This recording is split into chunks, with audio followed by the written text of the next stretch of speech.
The last thing you want to hear when you need your auto insurance most is a robot with countless irrelevant menu options. Which is why with USAA Auto Insurance, you'll get great service that is easy and reliable, all at the touch of a button. Get a quote today. Restrictions apply. The Manage Smarter Show is brought to you by SalesCred, the app that helps salespeople discover why they miss quota and what to do about it. Find out more at salescred.com. Welcome to the Manage Smarter podcast with hosts C. Lee Smith and Audrey Strong.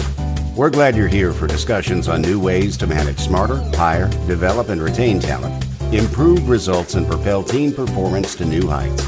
This is the Manage Smarter podcast.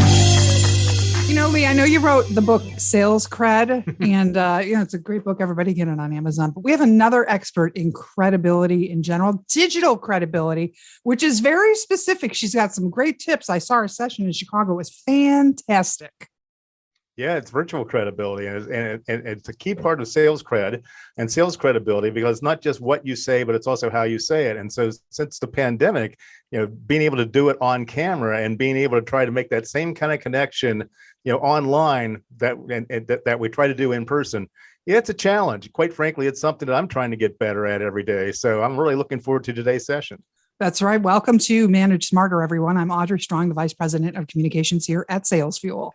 And I'm C. Lee Smith. I am the founder and CEO of Sales Fuel. That's right. And Julie Hansen is on deck. Hi, Julie. Thank you for coming. Hey there. Nice to be here with you guys. This is going to be great. That session had some really good tips. And I have a question specifically about one of the things you told people, and I want you to maybe have us practice it. You got it. Anyway, Julie Hansen. She is a virtual selling thought leader and author of 3 books, including the recent Look Me in the Eye, using video to build relationships with customers, partners, and teams, which was named the top sales book of 2021. And through her Selling on Video masterclass and coaching, Julie helps sales leaders and teams to leverage video in a way that drives sales. In addition to a successful career in sales and leadership, Julie worked as a professional actor, appearing in more than 75 plays, commercials, films, and television shows, including Sex and the City. So, Julie, welcome. You're a wonderful hybrid. This is perfect for your area of expertise. So, I guess the first question I have is, one of the things in your session you talked about was locking into the camera, but not staring into it where you look like you're watching a slow motion accident or something. Horror movie, right? But don't look away. You might be watching a slow much. motion accident. I was fascinated, but you even suggested a certain number, a cadence for looking away. I thought that was really interesting. Can you talk a little bit about that? Right. Well, yeah, it's, first of all, it's so unnatural to look at a certain point for a length of time. And some of us, I don't know about you, but some of us, that was punishment, like go stare at the wall for, 30 minutes, right? So it's very unnatural. I've got all kinds of distractions. So it's, eye contact, there's a reason I have a couple chapters about it in the book. But there's different types of eye contact. And what we want is that personal gaze, right? That gaze that we get when someone is listening to us, they're interested. And it's hard to do that on camera if you're not, if you're trying to figure out when to look at the camera and for how long, and I got to look here and, look at the camera. I don't see anything, that then you get this deer in headlights look, or we get the darters who are constantly, going back and forth, which in terms of credibility, like what do we associate, sketchy eye contact Shifty. with? Right? Mm-hmm. Shifty, like something's up, they're guilty, even though, we're just trying to take everything in, but that's something we've brought into video calls that we don't do in person. Right. So knowing how to adopt that soft personal gaze, and really one of the tips I talk about in the book is thinking about just talking to one person, because when you see an actor, like, you've probably had an actor like suddenly talk to you through the camera. You had that experience? Like do you know what that technique is? Yeah, they break called? the fourth wall. Yeah. Right. When they break the fourth wall, right? Because usually they're just talking to their scene partner, going about their business, which is much how we approach video ourselves. But when they suddenly look at the camera and talk to you, it feels like they're sitting in your living room, right? It's like, especially if it's somebody creepy like Kevin Spacey in House of Cards. But it's very compelling. But even though they have 1 million people watching, they are in their minds thinking about talking to one person, because video is very personal. Everybody is having their own individual experience with you. So, and if you think about talking to a group, anytime you think about talking to a group, you get more general and vague and presentational and formal. And, if I think about, I'm just talking to Audrey here and, I want to hear how you're doing. And, it just brings out that more authentic personal quality in you in terms of eye contact, body language, tone, everything. So that's one of the kind of secrets that we can learn from this industry that has been honing these skills for decades, and we have not put into use in business for some odd reason. Yeah, Julie, about 30% of the attendees on sales meetings these days attend virtually. And that was according to the Sales Fuel's latest Voice of the Sales Manager study. So I'm curious, what's the number one mistake that managers make? Managers of all kinds, not just sales managers. The number one mistake that they tend to make when they lead virtual meetings? Well, there's a few. I would say, first of all, when you lead virtual meetings, if you are a manager, I require everybody to have video on. Because people behave differently when they're on video, and they tend to be more attentive, right? Yeah. But also, I think managers need to understand the power of that eye contact, because again, everybody's having their own individual experience. And as a manager, a leader, anybody who has a group on their screen, they're often trying to read the room, right? And so they're talking and they're reading the room. And so nobody feels like they're talking to them. Right. And so understanding, first of all, the power of that eye contact. And I always say, and maybe this is what you were thinking about from that session, Audrey, is, try to finish an entire thought to the camera. Like, it has much more impact to say, hey, I want you guys to think about doing this to hit those first quarter numbers, as opposed to, hey, I want you guys to think about doing this for hitting those first quarter numbers. Huge difference. Right. But you also said to look away once every 2 minutes or so. There was a number you gave. So there's not even that often. I would say we can do macro check-ins, which is where we can sort of see what's going on through our peripheral vision. And so that can give us some insight into what's happening, because it's just because we're looking at the camera doesn't mean we can't see anything. Like, we have more powerful peripheral vision than we realize. And then we want to do some more micro check-ins. I say no more than every, 30, 45 seconds, because otherwise you get into the shifty eye syndrome. And if you see something in your peripheral vision that needs checking out, finish your thought and then check it out. So we have to, reading body language and making eye contact goes hand in hand, because you're not going to probably be good at sticking with making good eye contact if you don't have a way to read body language or feel confident in that. And so I teach a number of different skills in that area, and also understanding what that body language means, because it means different things when people are in front of a screen oftentimes.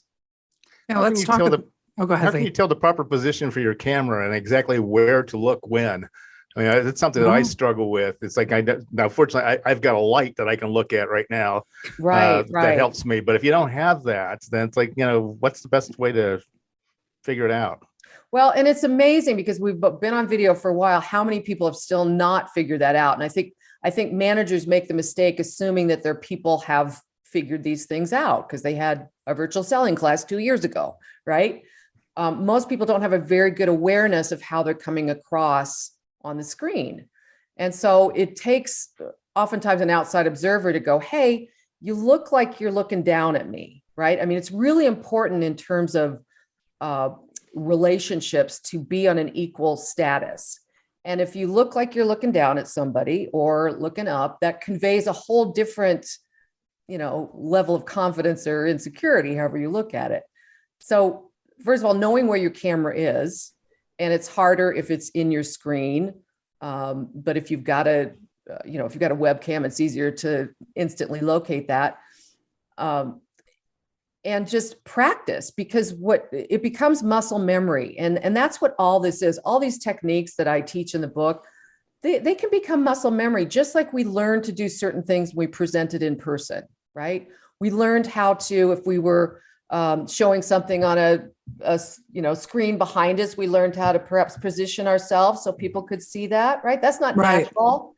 That's uncomfortable, but we did it, and it's not a big deal. And so these are just new adaptations, and we haven't learned those. We kind of skipped. We got into all the technology and the tools, and like, okay, here's a platform, and you can do this, and now you can send out 100 videos a day with this, and get a camera, get a light. That's great, but we never taught people how to communicate effectively on screen through a camera. Even if you have to prop up your laptop with books or something like that. Absolutely. Mine sits on a box. I have a box here. Yeah. That's cool. Right. It doesn't have to be pretty. So it's just, and I would say, just take a screenshot of it, of you looking at the camera at the height you think is appropriate, and then look at it and send it to somebody else and say, does this look like I'm looking right on? Because oftentimes people are off a bit, and anything that causes some kind of distraction to our audience, they're distracted enough, right? It's very easy to get like that chat window. Yeah, if you're leading a meeting, you got that chat thing on or whatever. Sometimes that can be extremely distracting if people are actually chatting in it. It's crazy. Right. Exactly. Which is good to have somebody monitor that for you if they're a leader, because it's very hard to manage all those things. I think, we've learned that there's a limit to how much we can handle. And so on top of that, you don't want to be thinking, okay, I have to look at the camera now. Is my body language in, is it visible? Am I in frame? And those things have to be practiced off camera, right? Or off, not on customers, not on your team, right? You both agree on the credibility jam that being a trusted advisor is the highest form of credibility. And so you said that your expertise is improving credibility digitally to drive sales. Can you talk about some other ways, other things we can do to make that happen? The trusted advisor thing. Let's say I haven't met you, but I'm prospecting and I'm trying to do discovery. Right. What are some of the other tips you have? Yeah, well, there's a lot that goes into credibility, and some of that happens very quickly, right? There's studies that show that we make a decision about whether someone is trustworthy in 20 seconds, right? So you can't say enough in 20 seconds to really help me formulate a decision about your credibility. But what people are reading is your face. They're looking.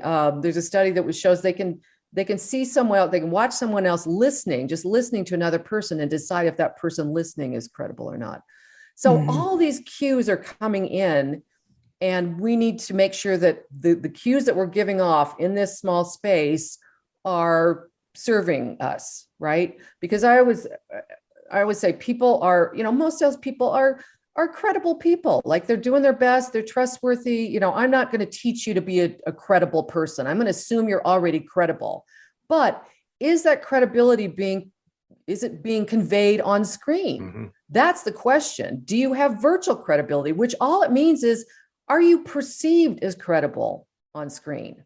That's all that matters, right? I mean, it matters that you're credible, but if you're credible, but people don't perceive that because you're doing things that you're unaware of that are damaging that credibility, then you're shooting yourself in the foot.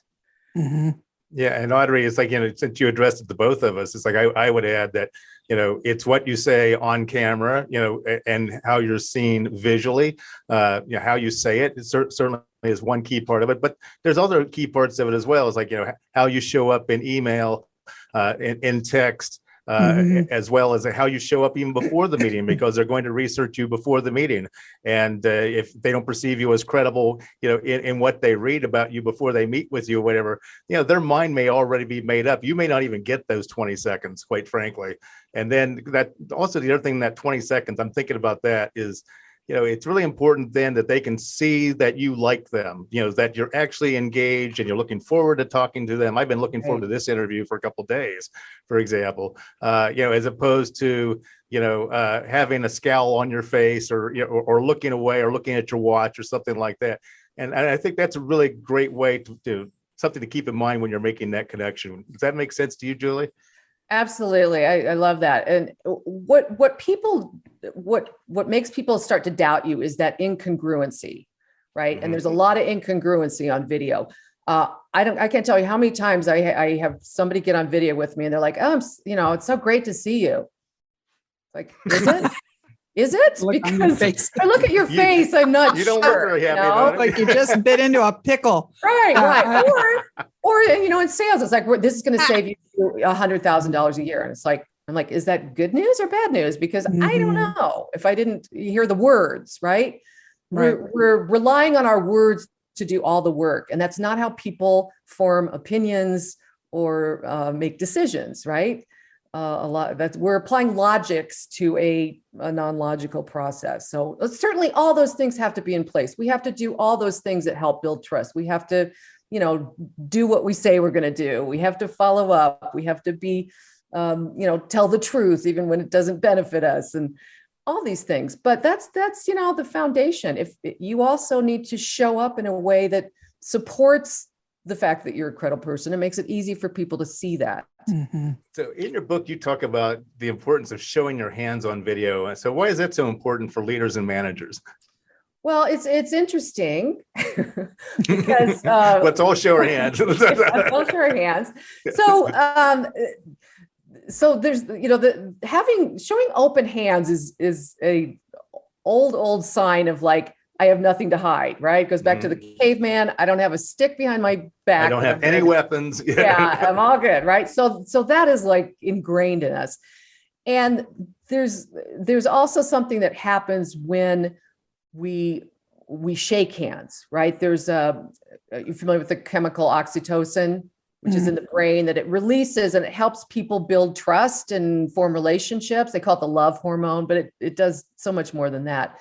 And you can release that oxytocin in someone through direct eye contact, which of course there's very little of on video, and also through touch, through hands. Well, we don't have that sense of touch in video, of course, but there's some studies that show that just by seeing someone's hands, that can give someone that feeling of trust and that oxytocin release as well. So, it's an openness. It's like, if I show up and I'm just a floating head, right? Even though I know we're on video, I see a lot of people doing this. It's very artificial. I become more real. I become more authentic. I use my hands to support my message. And it's the kind of thing that you would do anyway, when you're actually giving a real sales presentation, right? Right. So it's like, it doesn't, and you like to say in your book, you like to say if it's not on camera, it didn't happen. So if you're using your hands to make your point anyway, but you're doing it instead of up here, you're doing it down here. It's like you're wasting your time, and you're not right. You're not, all that energy is going into your hands, but we're not seeing it up here. Or maybe we're just seeing some weird movement and we don't know why, because everything's connected, right? So you can't have a lot of off-camera movement and not expect it to, be on the screen. So yes, you have to either use them or channel that energy into the upper half of your body and your face and your voice. Because we're basically losing 80% of our communication. So we have to replace that energy, right? If we're going to have these same kind of connections we do in person through video. Mm-hmm. I have a question. We seem to have very similar personalities, the three of us on this meeting, but on your session, that was a very diverse group of people. And some of the people who practiced, it was really cool. Everybody, she had her laptop. They did Zoom calls within the room. So, everyone brought their and then laptop. you watch it on screen.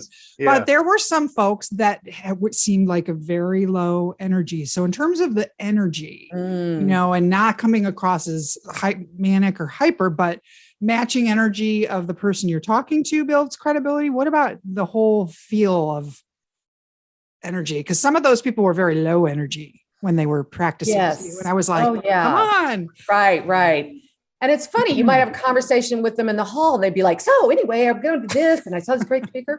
So what happens is, energy is really important. I think, is it Tony Robbins said, sales is a transfer of energy, right? And relationships are a transfer of energy. Well, what a lot of people don't realize, the camera distorts a lot of things. And one of the things it does is it takes away a big chunk of your energy, right? Because you're 2D, because we don't have that in-person energy, whatever, we're transmitting. And add to that, we're usually seated, which is a low energy position. And we're in front of in this artificial environment, and people's energy just starts to go down. So we've already, the camera's taken a chunk of it. We're low energy, and it's just deathly, right? So you actually have to bring more energy to the camera for it to actually transfer. I was talking to a gal who does, she's the announcer for the Seattle Seahawks. And she was saying, I have to bring enough energy for the other side of the camera, right? That's what I have to do. And so you got to get that energy up, because I wouldn't worry so much about matching energy on video, because the other person is going to be in a very passive mode, because they're not like you. If you're listening to this, you're working on being more impactful on video. Don't expect other people to do that, right? When people get in front of a screen, they go into receiving mode, right? Think about it. You put up in front of your iPad, your laptop, a movie screen, a TV screen. That's years and years of training. And so that's what we're up against. So we have to fight that in ourselves. And then we also have to understand, when we see that on the other side of the camera, that it doesn't necessarily mean what it would mean if we saw that in person. Mm-hmm. Right. Yeah. How was your experience as a movie actress? It's like, how much has that helped you? I mean, I imagine a lot into being an expert on these types of online mediums. Oh gosh. Well, first of all, I was an actor. I was a stage actor for many years, which is how the typical path for an actor, and I was in sales at the same time. And it's much like in sales, like you feed off your audience, you get the energy, you feed off your scene partners, it's all good. And so when I went to my first audition for a small TV show, and I went in there and I just did what I did, in person. And they were like, after 20 seconds, okay, cut, right? We'll be in touch. And of course they weren't. But I learned that what actors do is they take on camera training to understand how to adjust, adapt, connect in this new medium. And so when I saw, after the pandemic, everybody just struggling around to giving each other advice, and based on, I don't know what, like, I was on a camera once, here's what I think you should do, and it's like, whoa, there's a whole industry that's been studying this perfected this. Why not use this? And instead of, trying to figure it out on your own. And so that's really where the book and the masterclass came from. And I worked with, 1,000 salespeople over that period, and really heard what their struggles were with making this transition. So that's one reason why I asked, because I know a lot of actors, they say they prefer actually doing live theater, because they can actually get instant gratification, but instant reaction then from the audience, and also in a way they kind of feed off of that. Whereas they're in a studio, they're looking at a camera or whatever, you get none of that. I mean, it's like, at least on a Zoom call, you get some boxes on the top, and you might be able to see some facial expression, but beyond that, there's nothing.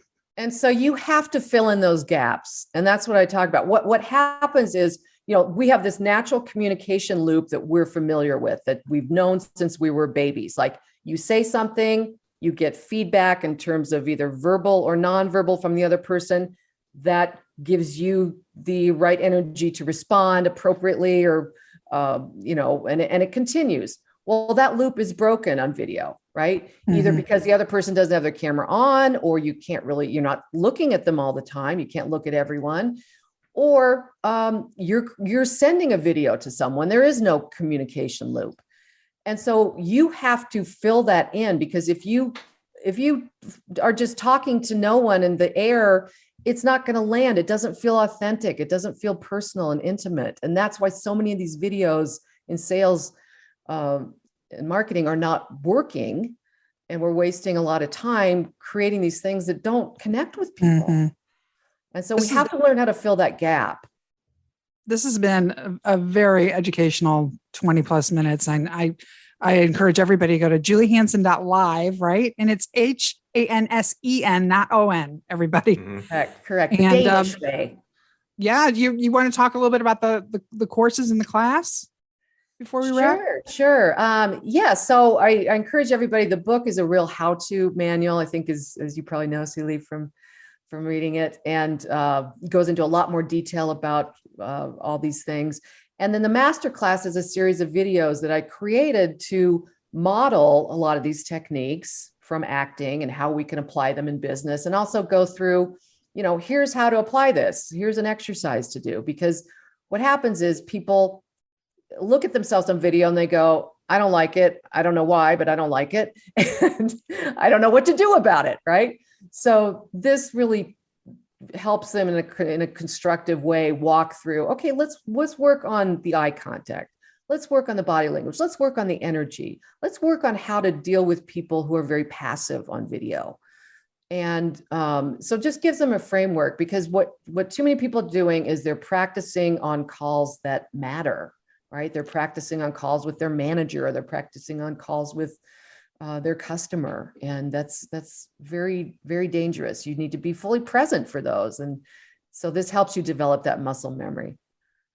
Well, fantastic. Julie, thank you so much for doing the show. We really appreciate all these tips. Oh gosh, my pleasure. Anytime. Thanks for listening. If you enjoyed the show, please rate and recommend on iTunes, Overcast, or wherever you get your podcasts. You can also get more great information at salesfuel.com.